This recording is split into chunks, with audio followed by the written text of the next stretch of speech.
Ano ba kayo? Kasi ako si Eugene. Nakatato yata siya. Ang dami niyang inom. Tapos kumawin ako. Malaki siya.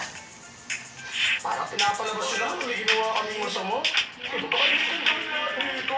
Oo, ama siya. Totoong kaibigan mo sila. Nakakaibigan ko sila. Kaya pwede ba tantanan niyo na kami? Kita niya? Siya na mismo nagsabi. Bestie ko yan. Tuyo.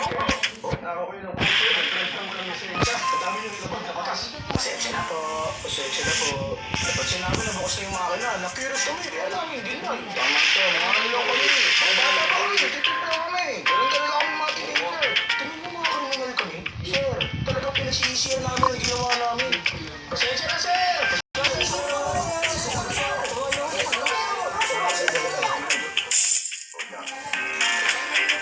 Ganyan sila dahil alam nilang hindi sila mapaparusahan. Tama ka. Pinag-uwisan namin sila ng dala rito. Ano nila na basta mga minor pa sila. Wala kami magagawa. Pag sinabi nila, hindi nila ang ginagawa nila. Alam nila ang basta po. Yung mga pangulang nila. Natawagan ko na sila. Matatagalan daw silang makapunta. Oo, yung mga susunod namin, papunta na raw. Hindi na sila pagdating. Ano na mangyayari sa kanila? Yung mga seryosong kaso, pinapasa sa juvenile court para sa protective disposition. Pero sa kaso nila, magbigay lang ng warning ang kaya namin gawin. Balita ako, wala rin malino na solusyon na eskwelahan nila. Oh, malito na siya. Siya lang ang kausapin ko.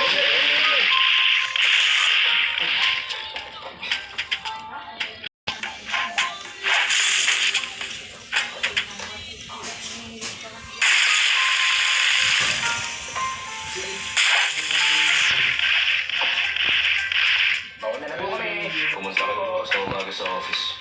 Doon na tayo mag-usap. Salamat, sir. Maraming salamat, sir. Salamat, sir. Thank you.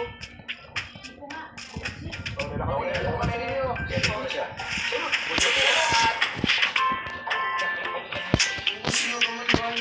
Nakakailang mo. Kahit ako hindi sanay sa ganung pagbati nila.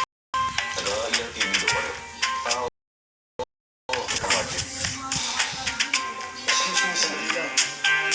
Mukhang kailangan mo magsulat ulit ng statement. Mga bata, narapot kayong dalawa. Narapot kayo ng child abuse. Ngayon kasi pwede na mag-report direct sa akin. Pasensya na kayo, dapat tinuruan ko sila ng mabuti.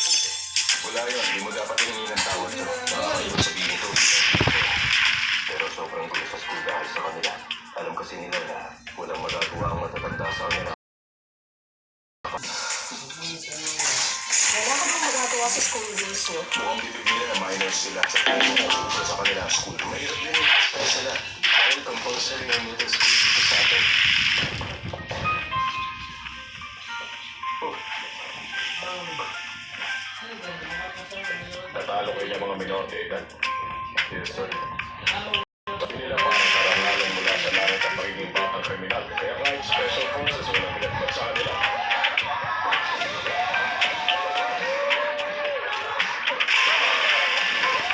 Sino yung mga yan? Sila yung mga bata.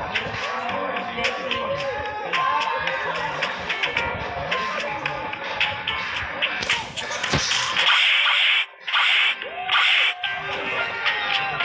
Kaya, nakakatuwa.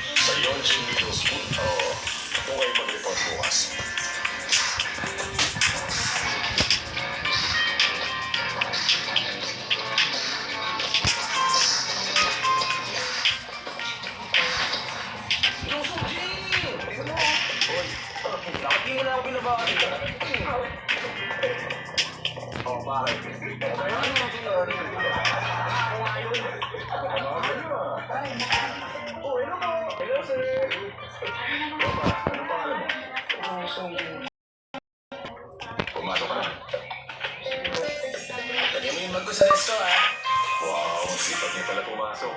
Dapat paminsan-minsan mag-cutting class kayo para makasal ng ibang bata dito. Tama ba ako? Ang ERPB? Nandito talaga sila. Binigyan niyo kami ng malaking regalo kahapon. Susuklayan ko lang kayo. Give and take. Gagawa kami ngayon ng maayos na investigasyon. Libre ba kayo? Hindi. Bakit? Busy kayo? Hindi naman. Okay lang. Sa counseling room. Sa counseling room. Nakapunta natin ng ERPB. Wala pa akong Marami sa inyo may investigasyon. alam ko na. Safe lang to. Kailangan pa kasi wala ng oras. Hindi na kami sa hospital lang yun. May investigation. Pero hindi mo naman tayo para makakuha sila ng statement ng biktima. Ang galing mo. Para kasi detective Conan, ha? Kung ganun pala, wala na kayo. Gawin mo na lang kung anong gusto mong gawin.